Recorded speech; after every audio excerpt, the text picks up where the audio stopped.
Hi, I'm Jeremy Crosby. And I'm Nick Boucher. We're your hosts for the program that's all about your city, Talking Fitchburg. Every weekday, we pull together the news, events, and information you need to stay on top of what's happening in the city of Fitchburg.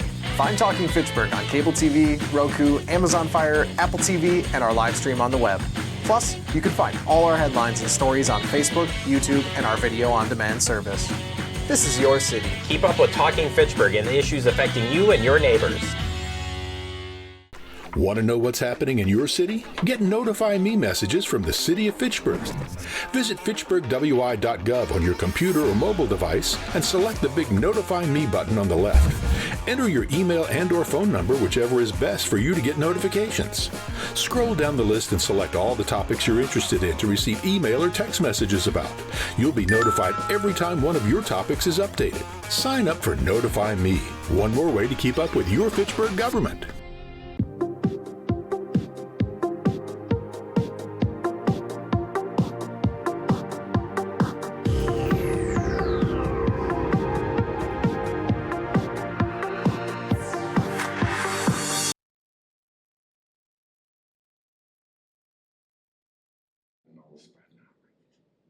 That's for the public. That's for the public. Good morning, everyone, and welcome to the October 9th Commission on Aging Well.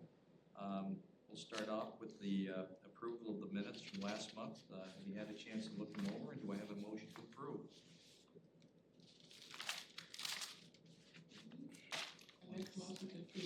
A second? Second. All in favor? Wasn't. Aye. Opposed? No. We move right to our agenda items and a special guest today. Jill, you want to tee that up? Well, let's go ahead and flip this if Gail doesn't mind. Sarah's on her way. She just texted me. She's Okay. just running a couple minutes late, so maybe a We'll friend. go to the Friends? Yep. Okay, let's go to the Friends. Good morning, Gail. All right. Hi, Gail. Hello. Hi, can you hear me now? Yes. Yeah. Okay. All right. The report for this month is that the Friends paid out $504.96. There were no scholarships for programs this month, but we had $297 that went to the special needs, which was one was a MG&E reconnect fee that needed to happen quickly, and also a locksmith. Someone had locked themselves or lost their keys and they needed to get back into their apartment, so we paid $90 for that, and the MG&E reconnect fee was $207. And then Jill's, we'll call it Jill's budget, the journal was $36.40. And then we did advertising and marketing for $171.56. I don't know if they mentioned this at the last meeting, but we did make new brochures for the Friends. We have them now in English and in Spanish, and they're available at the front door of the senior center when you walk in. And we did approve at the last meeting to fund the lunch for the veterans and one of their significant others to come to lunch for the Veterans Day program, which will be held in the senior center. That's all. Short and sweet. Thank you. Yep. Thanks. Sure. Is there anything you want to get into before we get into Sarah, or I mean, we can just. you want to go into your Why don't we outreach go update? into? We can go to the outreach, or we can go to my report. Can connect. Let's do mine, and then possibly it must pop on. So let's see. Spending a lot of time on the reorganization, meeting with a lot of staff. Nothing is actually official with that until the November 10th meeting, when there's a vote on that reorganization with the departments. But in the meantime, again, just meeting with staff, other staff, understanding what their roles is, trying to put together a timeline of how this is going to look as we move forward. And so working on that. The county budget hearing, I hope to attend the Health and Human Needs meeting on October 16th. The Focal Points Collaborative met to send a message to Dane County to please take out the 4% cuts to case management. So that, again, that resulted for us in about $3,500, but luckily with our nutrition increase in numbers, we gained another 4,000 in nutrition, so it's sort of an even Steven for this year. But we still feel very strongly that they need to put that money back into case management because the field is only, it's growing, older adult needs are growing, there's less resources, so older adults are relying on their local senior centers to provide these supportive services. And so once they start cutting back, who knows? And I understand that, you know, everybody's budgets are trimmed this year, but so hopefully with this advocacy, the county exec will put it back in. And we Yes, so I was gonna ask, did it cross board cut everybody? It was actually, yeah, every purchase of service agency had some sort of cut. Okay. So mental health, it just, everybody got a cut. So we get that, but we still want to advocate that, put the money back into case management. It's really the only program, or one of the few, where you have municipalities covering most of the costs. So if we're getting 80,000 for case management and we have 2.5 case managers, it's not really covering a lot of cost. It's covering a little bit of our cost, but not the whole program. You know, it's not covering space and benefits or anything like that. So to see all these municipalities also contribute to this program, it's pretty unique. And so I don't want to lose that partnership. So we'll see, because it is non-mandated money. It's not older Americans' money, it's county levy. So they can take it away at any time. So it's not a guarantee. There is no guarantee. And you know, in all of my years, this is, maybe we had one cut before. It's usually been status quo or a little increase based on the number of older adults being served in the county. So we'll see how that goes.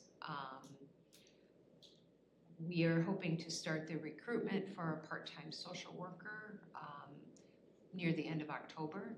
Hopefully get them on board by January. It's usually about a 3-month process. So we'll be looking for somebody for 24 hours that will take Sarah's role. How do you recruit for that, Jill? Well, we work through HR and hopefully good suggestions how we can get the word out. Certainly, I would prefer somebody of color, you know, just that looks like the people we serve. Spanish speaking, Black, you know, I think it would be nice.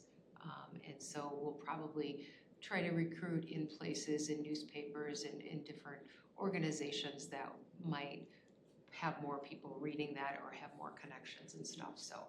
So we can give you some suggestions that Absolutely. you can give to HR, okay? Yep, absolutely, Okay. yep, just to widen that pool. 24 hours, you know, could be a little difficult, it's not full-time, but we wanna make sure that we are vastly advertising this, so, yeah. Med D enrollments start next week, which keeps the social workers pretty busy helping people with their Med D plans. It's such a great service to come in, review your medications, things change, prices change, and so they start to take appointments to help people do that. So it's a really nice service for anybody. No income, just come on in, call them, make an appointment, and they can just do it on the computer side by side, pull up all your meds and stuff like that. It's really nice where Mandy's been working with UW students from the Mortgage Center, and so we have tech support, phone or computer every single day. It's on the backside of the newsletter here, generally in the mornings, but you can just pop in, and they've been wonderful, and they have people dropping by all the time. So it's really been nice to offer that support. A few of them are just this semester, so we'll go back to the Mortgage Center and see if we can get another round of students. So that's been really a nice service. I talk about your Lunch and Learn, last one. And the last one we had. Oh, Excuse me, Jill. Yeah? I'm sorry, I raised my hand, but going back to the help with the Medicaid options, Medicare options. Med D, only prescription drug plans. Right. Oh, okay, that's what I didn't understand. Thank you for clarifying. Does Yeah. someone have to be over 55 to be able to talk to someone? Well, for Are there limits, limits? you have to be over 65 Right. or disability. Okay. Yeah, Right. yeah. Okay, So, but this is just for prescription drug plans. Part D. okay. Help them make decisions on where they want to go for next Yeah, year. yeah, That's just, what you that's can about. just. Thank you. I'm sure Sarah could expand. Thank you. I didn't understand, so I want a clarification. Thank you. Yeah, yeah. And this is the time of year where Yeah. the phones ring off the hook with Yeah. people. Yeah. Right. A lot of these senior citizens are getting calls from people, and it's very confusing It is. and annoying. And or it's the time when you call the number where they say you can call to get help, and you sit on the phone for hours to Right. try to get answers. Yeah, it's a busy, difficult time. Yes, yeah. And so, your lunch and learn. Oh, the last lunch and learn was brain health and memory loss. Really good from the memory clinic here in Fitchburg, right down the street here. They did a wonderful job. It was very, very informative and very well attended. So it was good information. And UW. Oh, and then I just had Directives. advanced planning last week that came to have, and they came in yesterday again to sit with people and help them fill out their documents in terms of advanced planning, for medical situations. And then the one that's coming up is the UW Sleep Clinic. So for people that have difficulty sleeping, that would be a really good session to come. So it's been really good, some really good sessions. We're coming towards the end of the year, but we'll kick back up again in February. So Hard to believe. You take a couple months off? I take 1 month off, yeah. I take several. I like to take more than a month. But that's a good suggestion, Paul. I have to Okay, consider that. Yeah, it's busy. Yeah. So then you don't have to hook up. We'll get Sarah hooked up. Do you want to talk about your program, the one that you're working with Roger?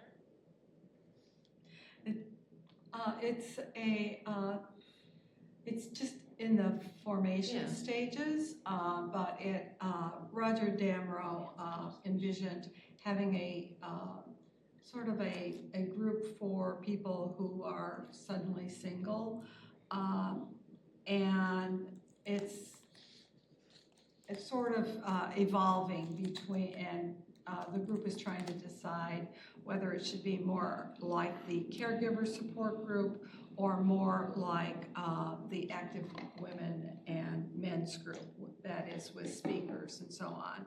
Yesterday, one of the bankers from Oak Bank talked about scams that affect all of us. And it was a really good presentation. And next month it's going to be coping with holidays. So we have a set of topics. There have been about 10 people attending, and it's yeah, that's Very good.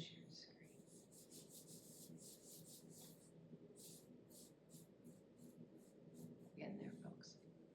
I don't know how to share my screen with you all. Oh, there it is. Oh, share there. Okay, so whatever you just opened should be there. Okay.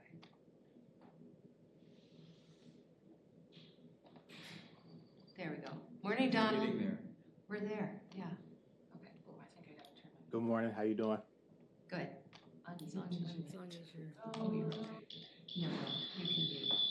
It's through the speakers. Okay. Yeah. Okay. Oh, I can mute. I think so. That? Yeah. Can you guys hear me who are on Zoom? Okay. All right. Okay. So Sarah Volkers is going to talk about her transition over to the police department, although she's had 2 years. 3.5 years that I've been. 3.5 already? It was March of 2022 when I started over there part-time. Jeez. Yeah, so way back then we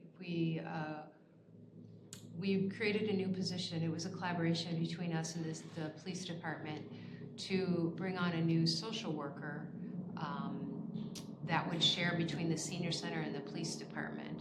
And so we were getting ready to recruit, and Sarah, who was currently a full-time social worker at the senior center, said, I think I want that job.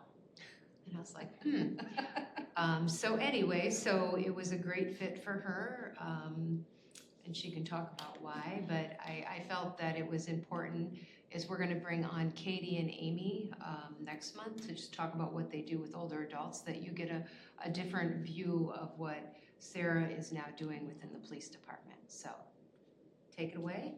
Thanks for coming. Good morning, everyone. So yeah, this is a PowerPoint that I've originally created it for. I did some quarterly in-service training with the police department. So every quarter they have a certain amount of training hours that they need to provide to all of their patrol officers or to all of their sworn staff, basically. One of the captains asked me if I would give a hour and a half-ish presentation just about what I've been doing within the police department. So this is that's why I created this. My original, under your local PSW, which is police social worker, originally under here, this was for the police.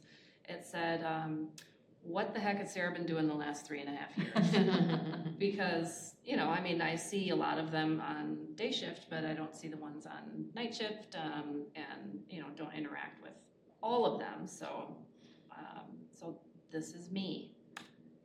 So I thought I would start off with, Jill loves the data, start off with some numbers. Just a comparison from when I started in 2022. So that was in March, it was March 7th, 2022. So in that first year, even though it wasn't a whole year, I had 96 referrals. So, and I'll talk about the referral process and all of that kind of stuff. But that's not just sworn staff, but dispatch, records, the community service officers, anybody within the department. It also includes what I consider other referrals, and that would be like school social workers, the DA's office, crime response program, victim witness, who are reaching out to me, regarding a case that we have going on in Fitchburg, but maybe something that occurred that I wasn't aware of yet. So then 2023, that for the whole year was 102, went a little bit down in 2024. I don't know how I explain that, I don't have an explanation. But this year in 2025, it is October 10th, 9th, and I'm already at 114 referrals. So that's really great, and I told the chief a couple weeks ago when I hit 100 that, there's definitely buy-in from the department. People are sending folks my way a lot more frequently now. The different referral types, so, that's, as you can see, and this is what the chief predicted before I started, that domestic violence and mental health would be where I spend the most of my time. And that is accurate. So out of total, I've had 402 referrals in the last 3.5 years. 130 of those have been domestic violence. I am part of the domestic violence follow-up team, so I'm seeing all of those and following up with most of those already. So that's why that's so high, but there is a very high incidence of domestic violence in our community. And then mental health, of course, 105. So let's see, that's a little less than half of all of my referrals are domestic violence or mental health. But then, there's AODA, so folks who are struggling with alcoholism or drug abuse.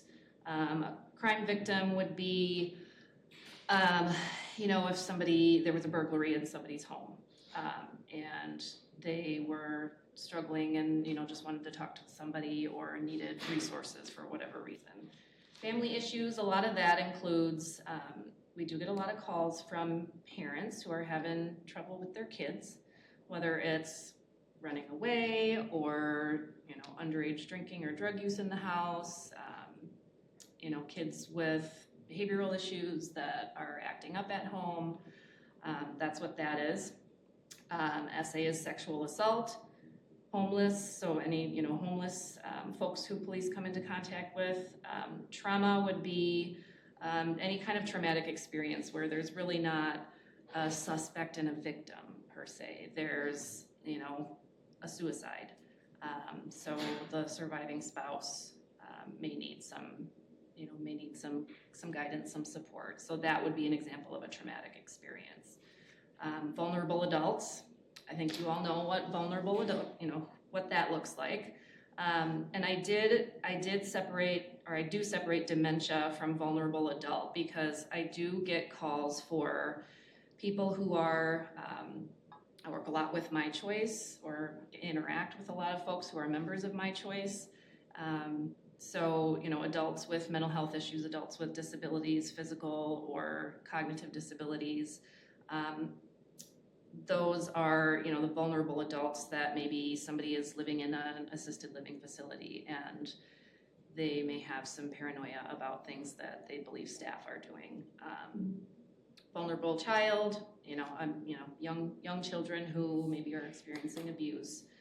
And then dementia, that's more of if I'm referred to somebody because they were wandering and the police were called. So that would be what would be considered a dementia type of referral. And then just all of, like I said, the different referral sources throughout the department. So there's captains, it used to be lieutenants, but they're captains now, detectives. This is just to show you that I'm getting them from a lot, pretty much everywhere in the department. Captains, detectives, dispatch, the DV team, domestic violence team, the different patrol shifts. As you can see, patrol, the second shift, which is 3 to 11 p.m. They have the most referrals, which you would think that maybe the day shift would have the most referrals because that's when I'm there, but I do get a lot of referrals from second shift. There's a lot going on in the evenings in the community. People are home from work and stuff. And then, not as many on the overnight shift. Sergeants, and then SW, that's me, social workers. So as you can see, they're 64 out of 400 over the last 3.5 years. I've just basically referred myself to them. I'll see a call coming in and say to dispatch, either I know that person or this is a situation that doesn't need a police officer, I can go. And so those are more of my initiating a referral for myself. And then other, like I said, school social workers, EMS, fire department, other city departments. Those are examples of other referrals. So as far as the referral process, we kind of talked about, that any department member can make a referral to me. RMS is our records management system, so they can assign a task to me through there, and then I get a notification. Or, really I tell everybody, no matter how you tell me, I don't care how you tell me about this person or this situation, whatever's easier for you, because, with assigning a task in RMS, that takes a little extra step, but if an officer is in their car, doing reports and it's easy for them just to send me an email, send me an email. A lot of day shift people will come and just stop by my desk, or they'll call me on the phone. So once they refer to me, whatever the situation is, I've got access to our records management system so I can see all of the calls coming in. I can search for past calls. I can look at all of the case reports just to kind of get an idea of what happened and maybe what this person might need assistance with. Sarah, are you on call? If you get a referral from somebody on second shift, do you need to step in at 9 o'clock at night?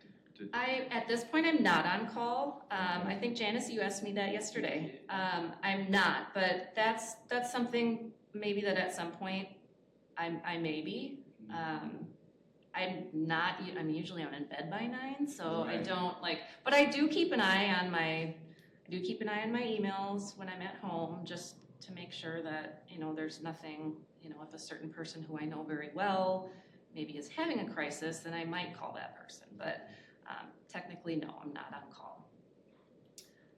So then I'll make the initial contact with the person, whether it's calling them or emailing them or texting them. A lot of people are easier to, even not just young people, but all ages, seem to be much easier to contact via text these days.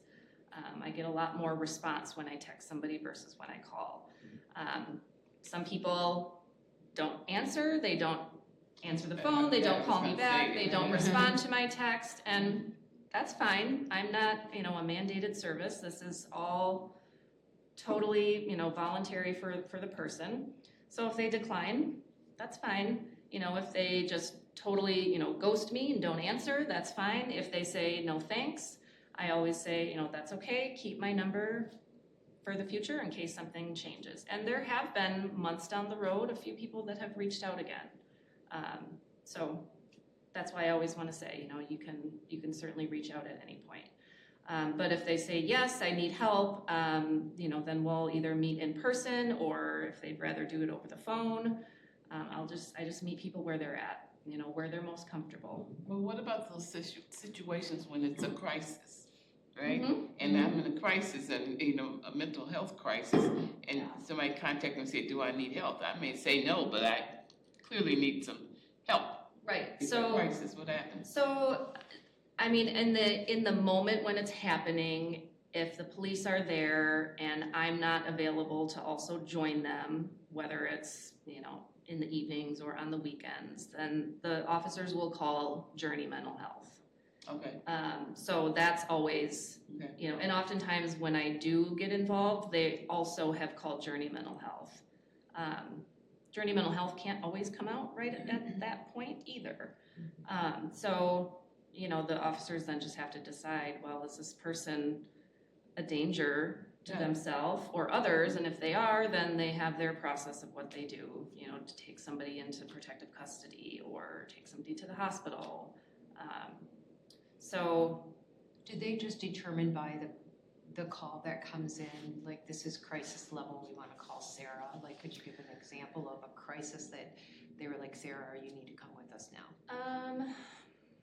Let's see. The large majority of what I do is follow-up. It's not really often that I'm going out right then on a crisis call. The assisted living, or the group home you shared. Oh, yeah. That's kind of So that was just actually this week. Or no, it was last week. I had shared this with Jill. Thank you for reminding me. Sometimes things kind of just blend in. One day last week there was a call to an adult family home in Fitchburg. A gentleman, adult man with pretty severe mental health diagnoses, was refusing to take his medications, and staff were concerned just concerned about that. So officers went, I saw the call, offered, I can come if you guys would like me to. They said, yes, please, why don't you come? So I went, and this gentleman was sitting on his couch, not talking to anybody, just his body language was very tense. You could tell he was just holding himself very tensely.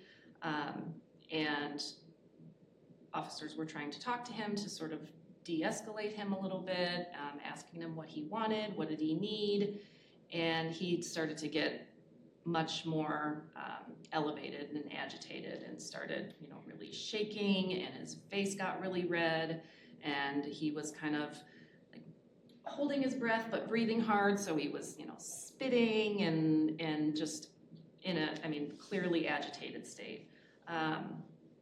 And so, they called EMS, and EMS came, but he didn't want anything to do with EMS at that point. And I had just the week before had a meeting with somebody from Miramont Hospital, which is an inpatient mental health treatment center in Middleton.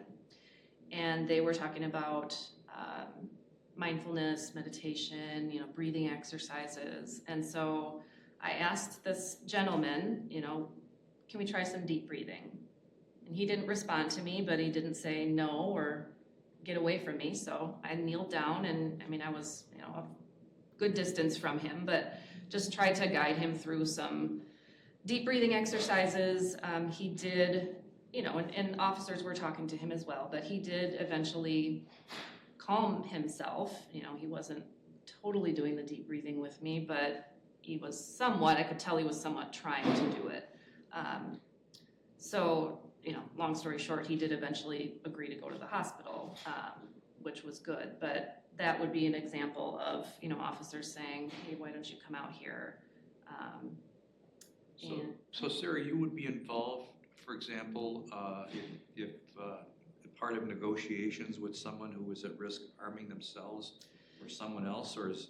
That's a potential. That's one training that I have been looking into going to is a crisis negotiation training. We do have officers and department members that are a crisis negotiation team who are very good and have been able to negotiate with a lot of people to keep them safe. So yeah, that's something that I haven't been involved in, but I do, now that's kind of one of those, now that I'm full-time, one of those extra things that I would like to learn more about.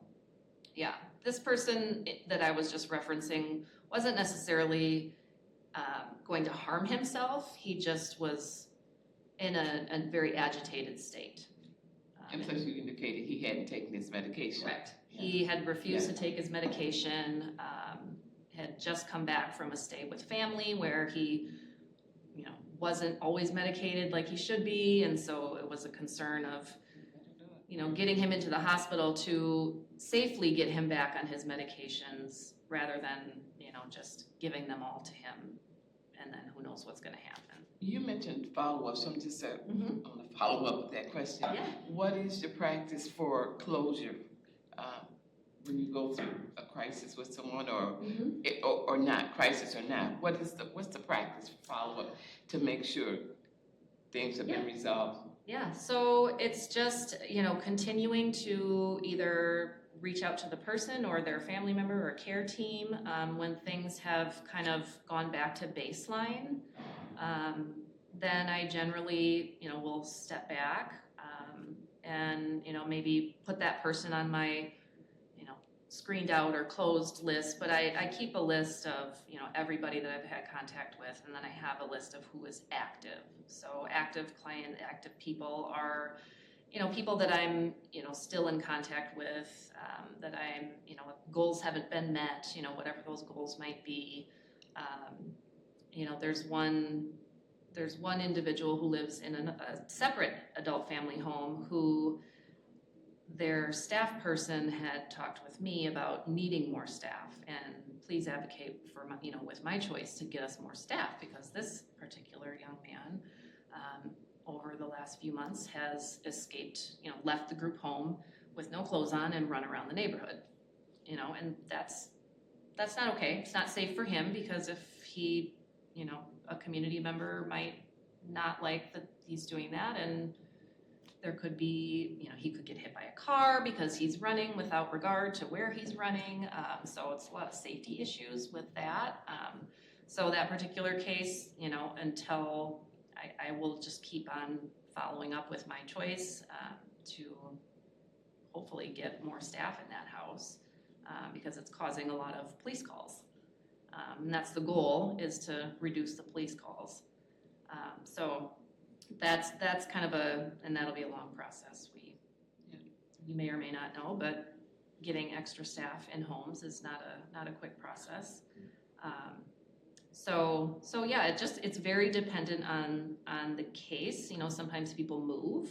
So if somebody moves away, then that's a closed case.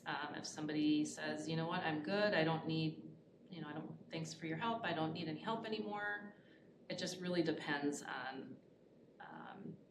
on the situation. Is there ever a point where you say, okay, I've done all that I can do, let me pass it off to another organization to handle this, or not? That hasn't really happened yet. I think there are people who I work in conjunction with other agencies.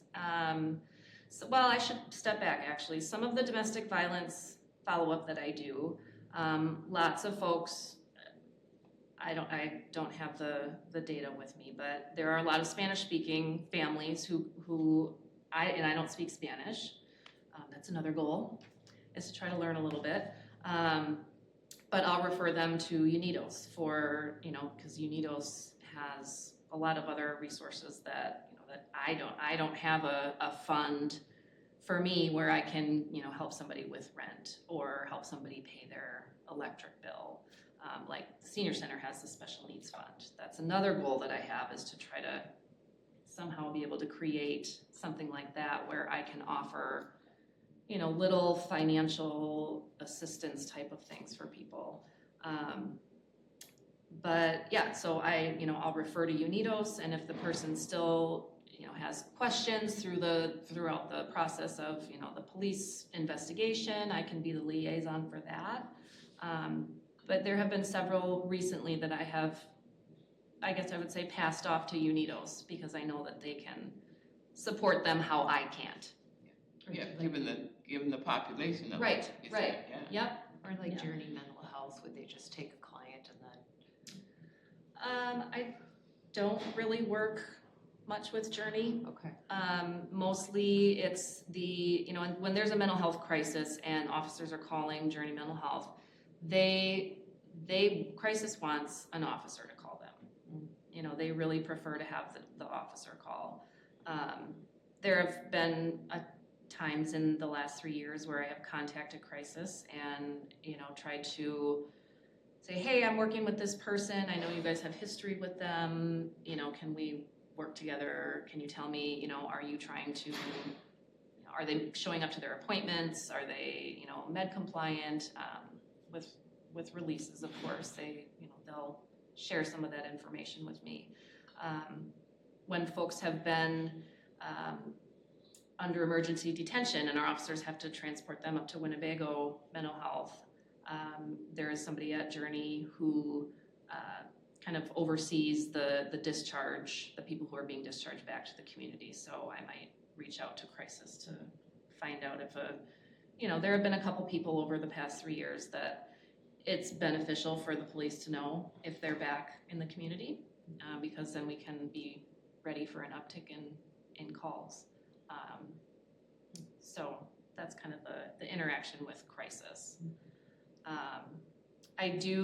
So then once I, make contact with the person after a referral, I always follow up with whichever department member referred the person to me and just say, I'm meeting with them tomorrow, or, we talked today, and just keep them updated, with minimal information. I don't share everything, obviously, that I'm doing with people, with the officers, but I want them to know that once they refer somebody to me, that there is something being done about it. Even if it's just saying, they never called me back, just so they know, so then they're not wondering, I wonder what, if Sarah did anything. Yeah, for sure. Yes. I have a question on Journey services. Mm-hmm. Sometimes there's a fee associated with drug and alcohol, substance abuse, or domestic violence. So who might take care of that fee for the person? Fees for what? An assessment, like $300 or $275. So the only fee that I can think of right now that kind of goes along with your question is if somebody, was either sexually assaulted or domestic violence incident and they need to get a forensic nurse exam. So then they would go to Meriter. Meriter Hospital is where the forensic nurses are, and they do a full exam, to capture what the person's injuries are, and have a medical record of that. Sometimes there is a fee for that.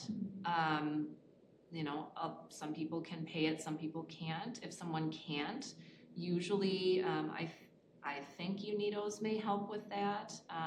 A lot of times the DA's office, Victim Witness Crime Response, sometimes has funding to help with that.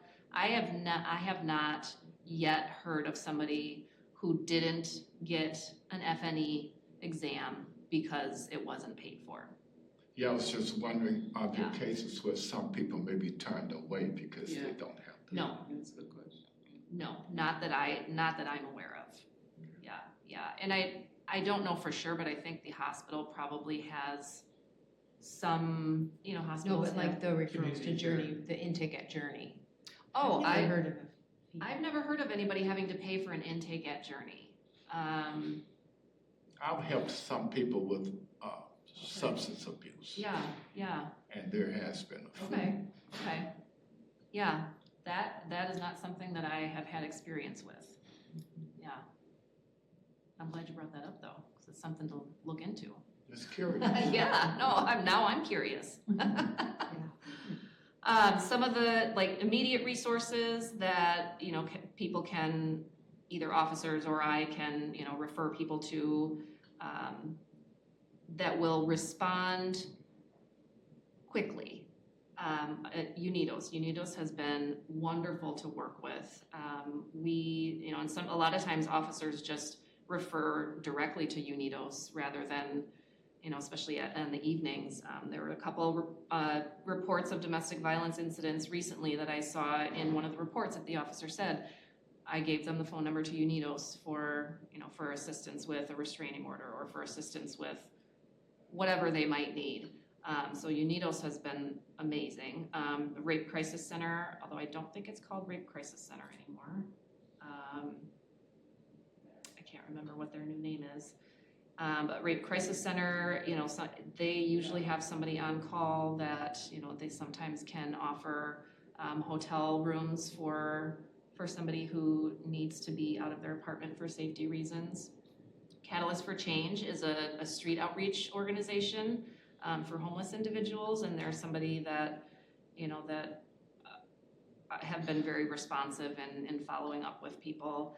Badger Prairie Needs Network, of course, they're not open 24/7, but that's, there's a lot of folks who I come in contact with who are, have food insecurity or need to get connected to Joining Forces for Families.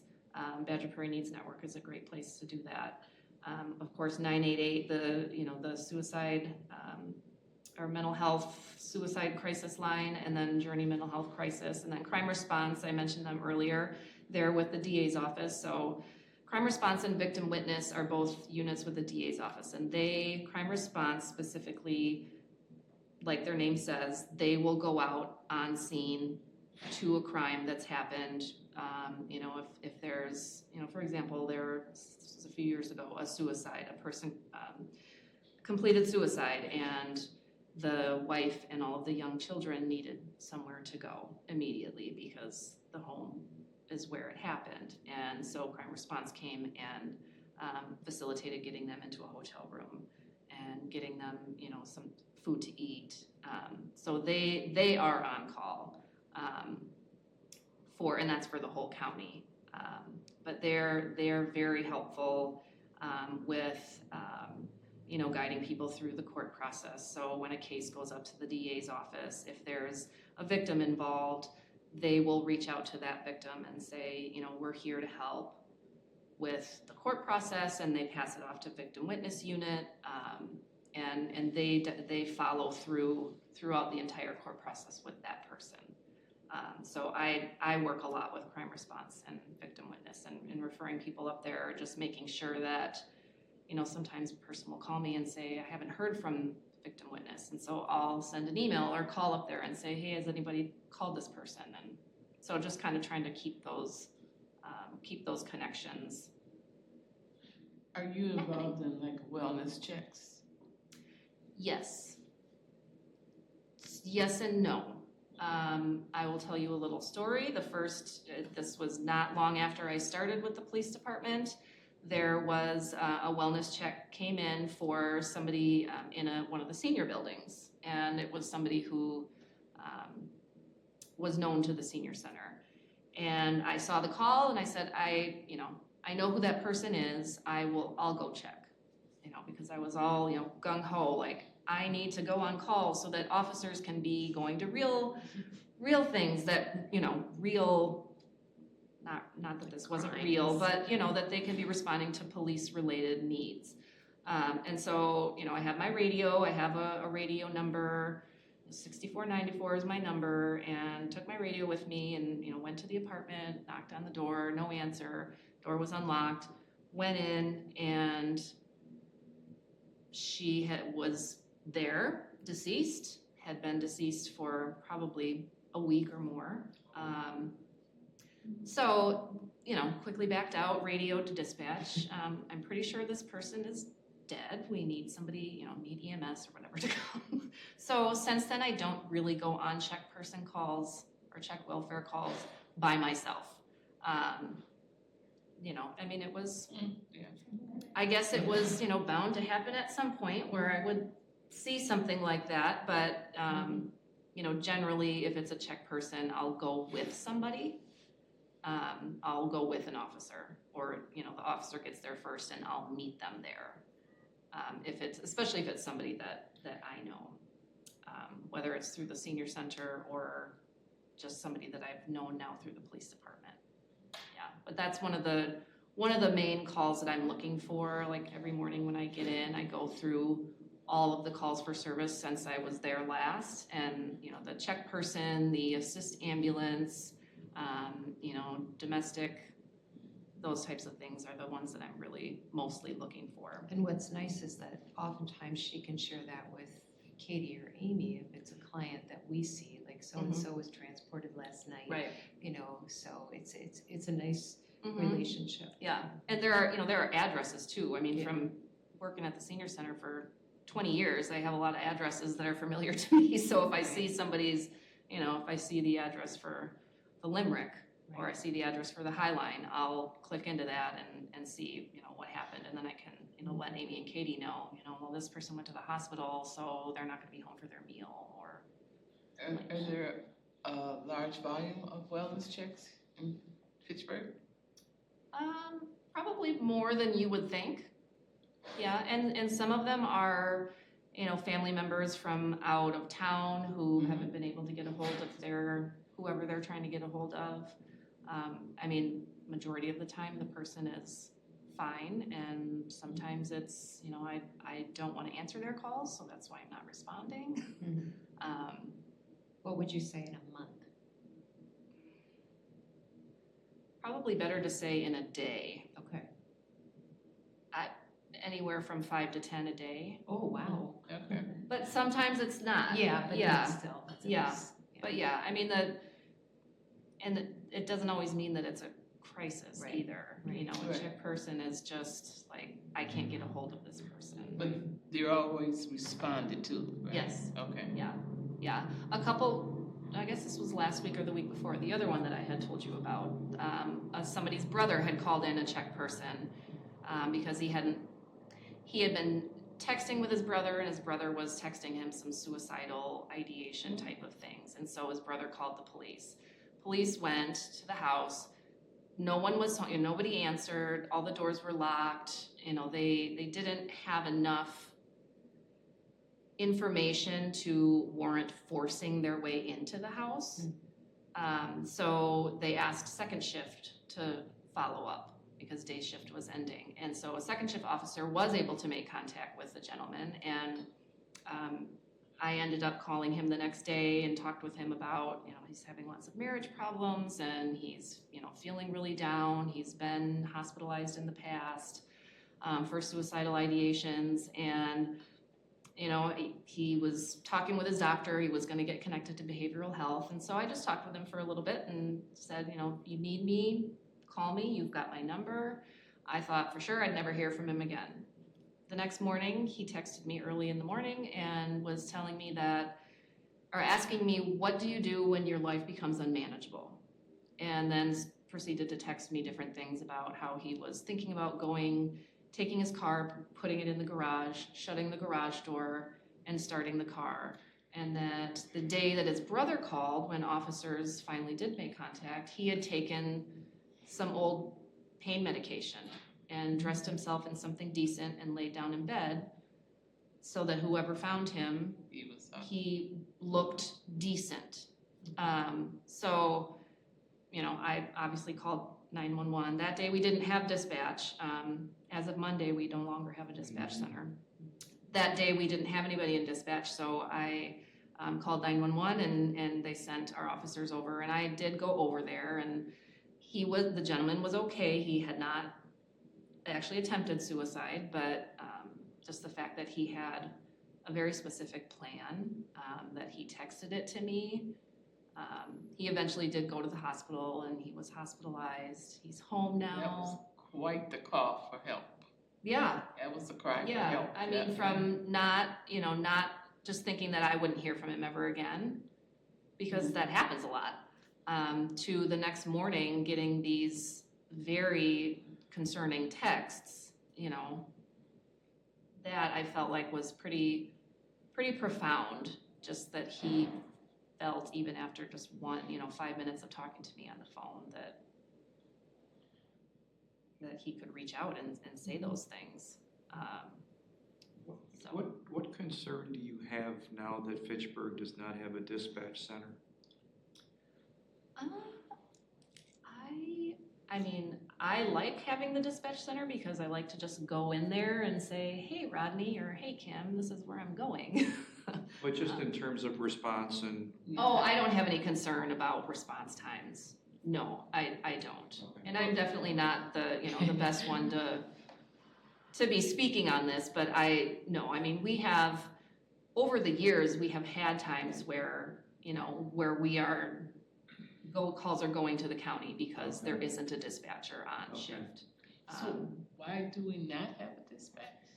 That's part of the whole reorganization of the police department, that we will still have, and Donald, you may be able to speak more on this, better to this than I am since you're on city council, but the reorganization included, getting rid of the dispatch center and just having everything go through Dane County 911. We will still have somebody answering, non-emergency calls during business hours, and somebody at the window for, walk-ins to come in and say they want to make a report, but it's only going to be during business hours. Whereas now we have, we've had for years dispatch 24/7. So if somebody wanted to walk in at any time of day, then they could come in and, and speak to a live person. But we will still have, so there's two full-time dispatchers currently who are staying on. One will be doing more evidence, evidence room type of stuff, and then the other one will be doing, answering phone calls, taking walk-ins during the day, but just during the day. Yeah. So, it's unfortunate because, there were a couple of full-time dispatchers and then a few part-time dispatchers that did end up getting laid off. But the two new positions were open to any of those dispatchers to apply to. So. Is Donald, are you still with us? Yes. Can you speak to any of that? Yeah, what she said was correct in how we do it. And it really isn't much difference. Like a lot of our calls still went to like the county level and then they would dispatch like to Fitchburg anyway. So like that wasn't the big thing. It was just this came out of a result of the referendum not passing and us not getting those funds that we needed to secure more funding for the police and some of the officers that we had within that referendum. So the derivative would be that we had to change, the police had to change some positions to like some higher level positions and kind of do all of this reorganization to configure a scenario that would fit within our budgetary items that could still aid in them providing the same type of response and things they needed on the street. But that's one of the things that we had from that, our referendum not passing and then trying to, be creative and work within the confines of our budget and still try to meet the needs of folks in Fitchburg. Yeah, thanks for clarifying that, Donald. That 911 calls were always going to the Dane County 911 Center, but with our dispatch center, they would then pass them on to us. Thank you. Yeah. And part of that reorganization allowed me to be full-time at the police department. So the other staffing changes were with no extra cost to the city, the reorganization allowed me to go full-time. They're going to promote somebody to a shift lieutenant, and they're going to promote somebody to a detective sergeant. So those are new positions that they've wanted for a long time, but haven't been able to get because of budget concerns. So that, and then they kind of swooped me in there too for putting me full-time. So that was. Is the evidence position new or not? Yes, so the 2 full-time dispatchers that are still gonna be with the department, those positions are also newly created positions that were possible because of the reorganization, because of getting rid of dispatch and being able to do all of these other things. So it was kind of weighing kind of the pros and cons of both. Yeah. So I'll move on. So I will, actually this is I already explained this, the case example of the gentleman who I talked with, and he texted me the next day. So I'll go back to just the first case example. This is a domestic violence follow-up from a couple years ago. I did my follow-up with her after the incident happened and just said, this is who I am. If you need any help with anything, please let me know. She ended up reporting to me that the suspect violated his bail conditions. He was arrested and, put in jail, but he bailed out, ended up violating his bail condition. We always say if somebody's violating their bail condition, call 911. She called me. And so then I immediately, of course, let officers know that he contacted her, and so he was rearrested. He, bailed out again, stole her car. There was a warrant issued for his arrest. He was eventually arrested. She got an eviction notice. She had to move. Now I can't remember if it was an eviction or a non-renewal, but she had to move, and she didn't have his income for helping to pay the rent anymore, so she wasn't going to be able to pay her rent. So I reached out to a couple different places and was able to get $950 to give to her. Well, they paid her rent. They didn't just give it to her. They wrote the check to the apartment complex. She had a dog and didn't have any money to buy dog food. The dog needed to be seen at the vet, so I gave her information on WisCares, which is a local, it's in partnership with UW Vet School. So it looks like you're familiar with that. Yeah. So she was able to get connected to WisCares and get dog food and get the shots that her dog needed.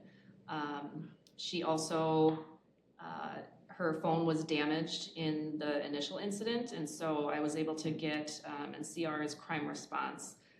They have flip phones for people in different situations, so I was able to get her, I went up to the DA's office, got her a phone from crime response so that she at least had a way to talk, to make phone calls. Here, she did end up getting an eviction notice. I did connect her to the Tenant Resource Center, and they helped her with that. She wanted me to help her file divorce papers to divorce the suspect, and I kind of set my boundary at that. I said, that's not something that I can help you with, but I referred her to UW Law School, their family court clinic. They have an amazing restraining order clinic, family court clinic that a staff, professor, an attorney who heads that law school family clinic runs and supervises law students. That has been a great resource too. Just collaborating with the victim witness unit, getting her opinions on what she wanted his bail conditions to be. It was right before the holidays, and so I got her signed up for a Thanksgiving basket through the Goodman Center. She was supposed to move to Stoughton. That apartment fell through for whatever reason, and I was able to get a church to pay for a couple nights at a hotel while she figured things out.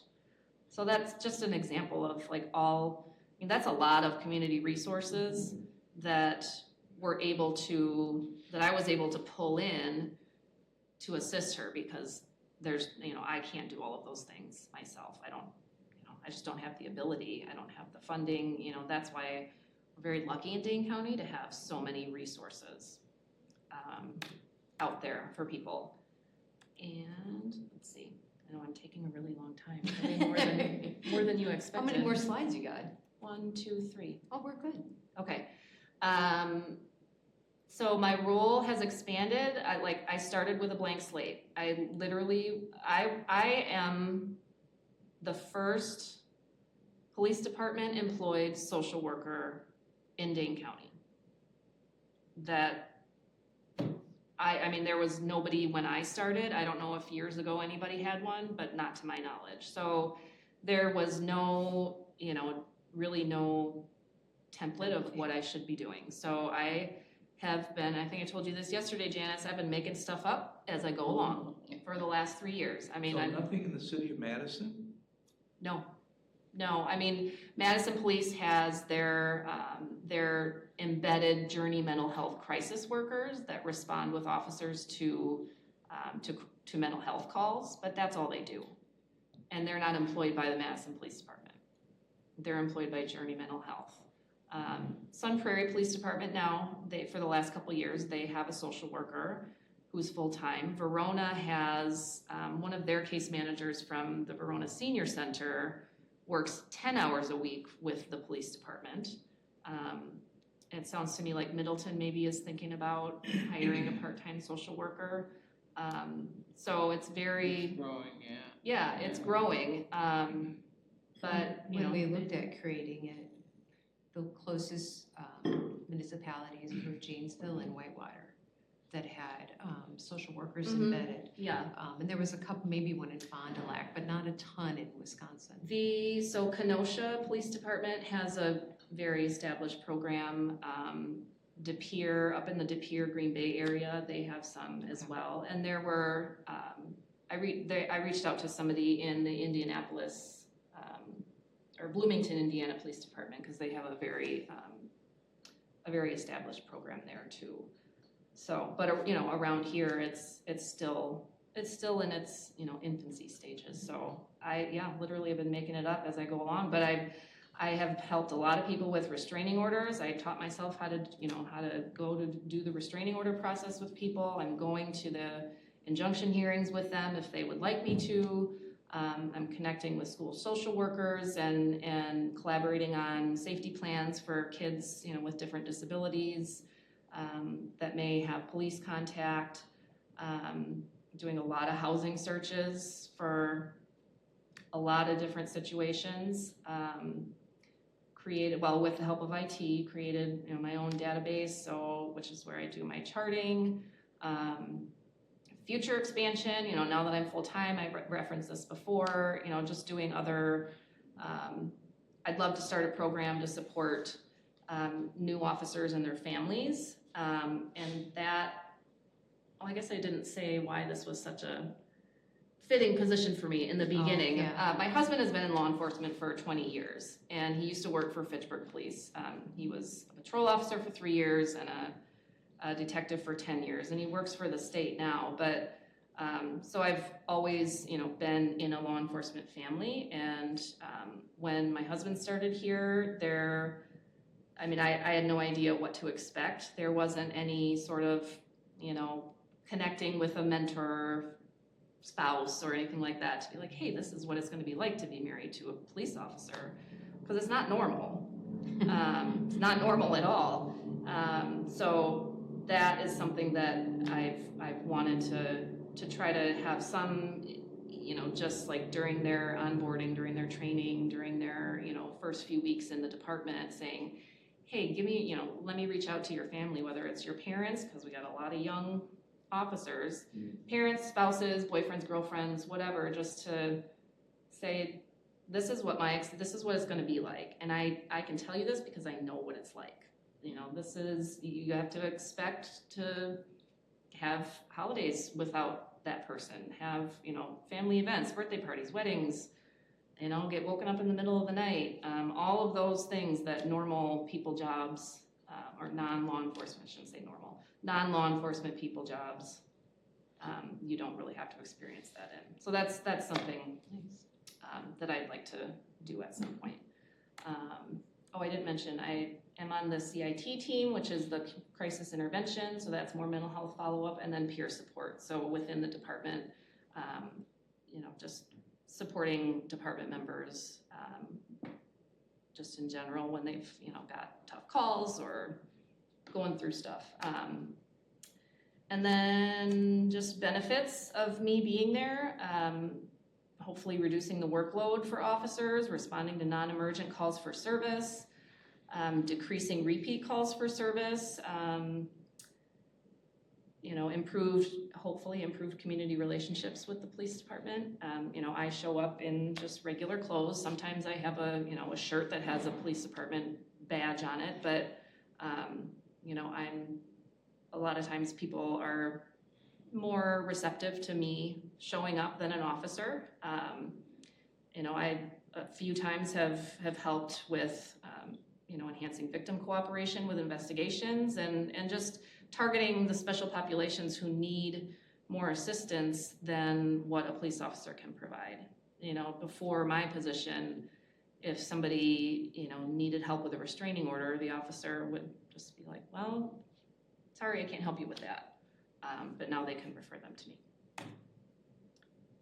And kind of just the same community benefits, just improving relationships and addressing the social issues while they're happening, so that maybe that will, reduce re-victimization, reduce social isolation, reduce all of those social problems that are occurring in our community, and just connecting people to resources right away or within a very short period of time, just to be able to support them. Do you, given all the work that you do, I mean, it's amazing, but do you go out into any of the communities when you're saying building relationships with the police department? For example, over in the Ally Drive, the wellness, do you connect with any of those people so that they know? I have been over at the food pantry a couple times over the last couple years, also the housing clinic that Katie and Amy started over there. And then, being at like community night out, and just, interacting with people, being at I don't know what they call it, but it's always at the Southdale neighborhood, that kind of community event. Going to UNIDOS events that they've had. Yeah, there's always room for improvement. No, it's just great. I just think that's great for building relationships with those communities, so that there's that level of comfortability when you. Okay. Yeah. I was just curious. Okay. That's all I have. I mean, I know that was a lot. Sorry. That was great. It was. Very good. Wonderful job. Yeah. Thank you. That was real good. I think as Fitchburg grows, they might need more of you. I was saying. Definitely. I You might mean, have your own department at some point. my office in the new police department building is big enough to have another social worker in there. I would guess within the next 5 years, we'd probably, if not before, would need another one. Thank you. And, Fitchburg continues to grow, so. It's a trend that's we're seeing Yeah. here in libraries, like other communities. The local government is doing more social service things, and it makes sense. It's preventative. Yeah. Cost effective. So Thanks Thank for you. listening. Thank you. Sarah. That was real good. it was great. Yeah. Thanks for listening. Sorry it took a long time. No, Let's have you come back next year to find out Yeah. progress of what's happened. Absolutely. Yeah. So Jill, we need to go to Outreach plan. Our outreach plan updates. Yeah. So do you want to start, because you wrote a little blurb? Paul's Jill, Communications. yeah, a few weeks ago, I put together some Thank you. specific talking points for the Fitchburg Senior Center that anybody can use, but more importantly for people who are going out in community groups to talk about, the services and activities that we offer. And then Jill asked me to condense that a little bit and put together a little elevator speech, if you will, just a couple of sentences that can be delivered orally or can be in a newsletter, but just something that is very concise and provides a quick blurb, if you will, of what the Fitchburg Senior Center is all about. Did you bring that? I haven't shared it with all of you. Right. I can send it. That was a result of our discussion about the churches, right? Right, for the church Okay, bulletins. just wanted to make sure, okay. Yep, so I've got that and I can send it forward. You can send it, and it's not, it's a working document. I mean, you can edit it, do whatever you want, but it's a starting point. Yeah. Yeah, because we're looking for some consistency in Correct. terms of what we're Correct. communicating. Okay. Yeah. You have any updates? Calendar? No. No? I don't see any big events coming in the fall that, our ambassadors are at, that I know.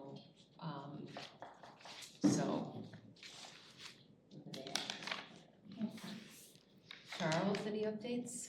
Or Vance on the churches, any updates?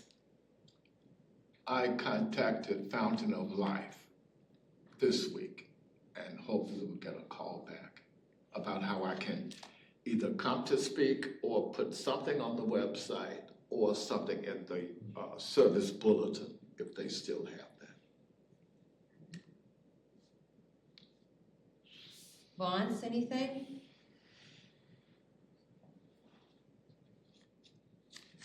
No, ma'am, I haven't heard it from anyone, but I haven't contacted. I was waiting for that blurb that we were gonna send for newsletters or something.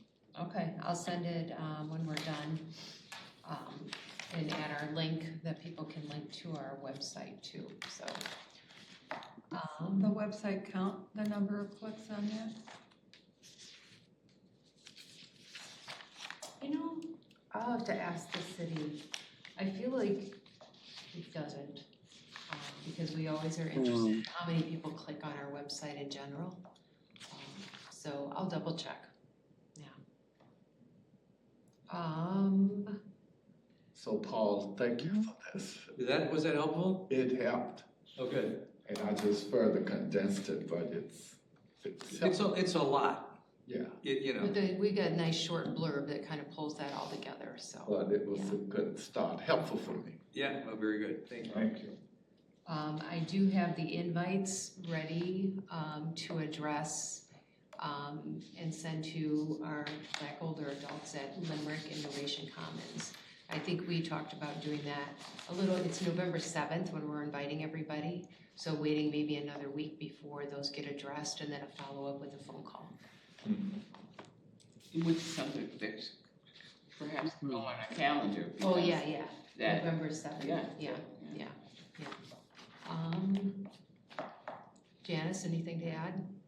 No, other than the fact that, we had a really good, the last meeting was really good in terms of we did, knock everything out. Yep. Yeah. In terms of, our talk about our goals, our deliverables, and, so there was a good one. And now it's just a matter of us really getting to work, maybe, and having some of those things come to fruition, so that's. And then our next working meeting is October 22nd. 3 to 5, right? 3 to 5. Got it. That's a bit of reading. I had to double check on that. 3 to 5. Yeah. So, Got it. okay.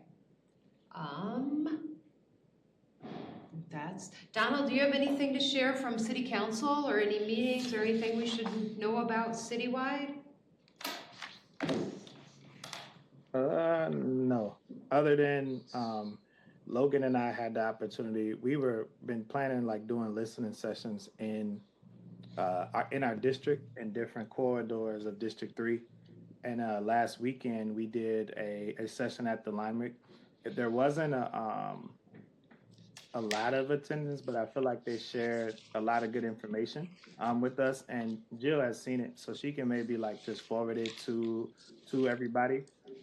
It's too long to read because he like typed it up and put like a lot of context and stuff in there. So it was really good. So it'll be best to read it in an email versus like sharing it right now with you all with the concerns, but consolidating it and just giving you some high level themes would include things like safety concerns over at the senior center, like inside the building, and then just outside safety in terms of parking, and then also individuals being in parking lots and things like that that may not have the proper passes to be in the parking lot.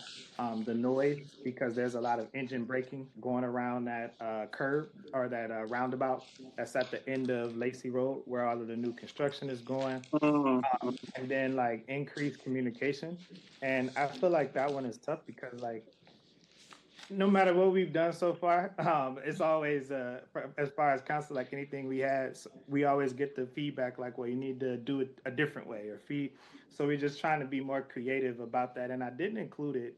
I made a mistake. I didn't tell you all about this in the beginning because it was really just like a District 3 thing, but I forgot, like I should have connected it given we all are, working on this Asian Well Committee. So I'll keep folks updated in the future around that.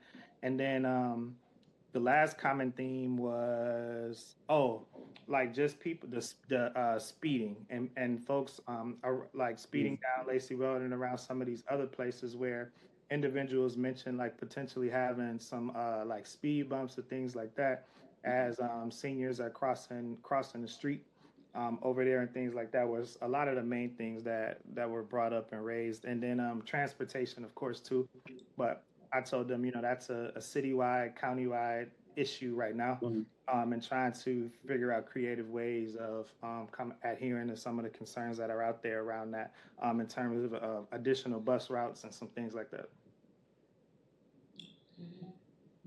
That would be really good for us to have that information from what you and Logan did, because in fact, we're going to be working over with folks at the Limerick, inviting them to come over to the senior center, or we'll be going over there to try and get them, awareness to the senior center as part of our outreach plan. Yeah, I'll send this somewhere. Yeah, so that information that you get from him will be really helpful. I have for it, us. I'll send that. Yeah. Thank you. One of the things I didn't mention is that Barbara, myself, and Paul, we went to the District 4 listening session, which was amazing. I think comparative to I've only gone to 2, and so I don't know if there's anybody who went to all 4 of them, but you do it other than you were presenting, and you did a really good job.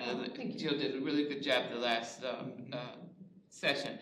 However, it was amazing the number of people that were there. Now, clearly there were no people of color other than myself, but it was but the questions and the conversation about that area was just amazing. At least I thought so. I don't know about Paul or Barbara what you guys thought of that, but I thought it was probably one of the more productive sessions, listening sessions that I attended. I got so much out of it. Yeah. That I actually put on the Lacey Heights Facebook page. I said, here's a quick rundown on, when is the new high school going to be built? Well, that's 20 years out. Oh, wow.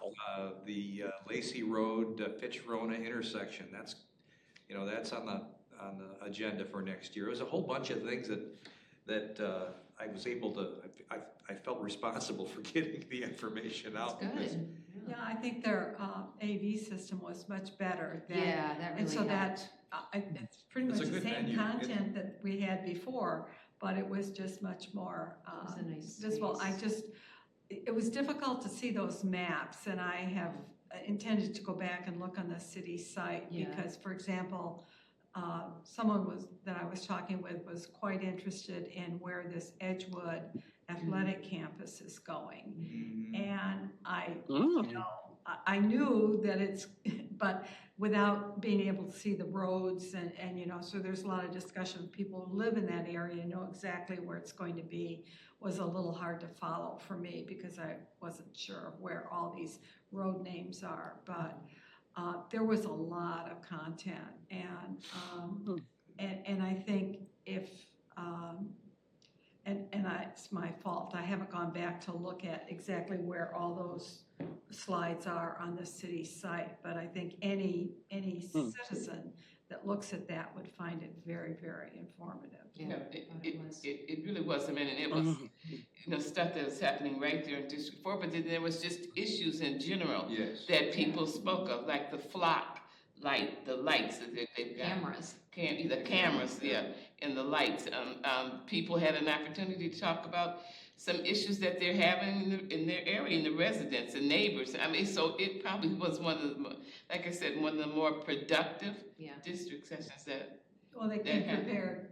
They were very prepared. They were very prepared. Yeah, so thank you all for coming. I went to District 2, or your district, Donald. Logan was there. The first. That was pretty engaged too. There was a lot of discussion about the wheel tax, a lot of discussion about Sayin Road, a lot of questions from those individuals that live around there. But this one by far had unique topics that really spoke to the residents. Like it was, Well, and it was things that impacted all of us who lived in the city. Right. Those that topics was, regardless of what district you lived in. Like those cameras. That was a big. That was interesting. Very interesting. Just one other aside, if you all don't know, we did lose an alder last week. That not like to death or anything like that. She just resigned. So there is a vacancy seat right now. Nicole decided to resign. I think to focus more on her. She runs a thriving small business. And I think that was where she's put more of a focus on. So just if you see information around that coming, if you hadn't watched any of the council meetings yet, we're down to alder right now, and I think going to do an emergency seating process. Yeah, they mentioned that at the District 4 session as well about the vacancy. Thank you. Anything else? If not, our next meeting is I have it on there, November 13th. November 13th. But working meeting October 27th. Yes. Is there a motion to adjourn? I so move. Second. All in favor? Aye. Aye. We're done. Great. Thank you. Bye.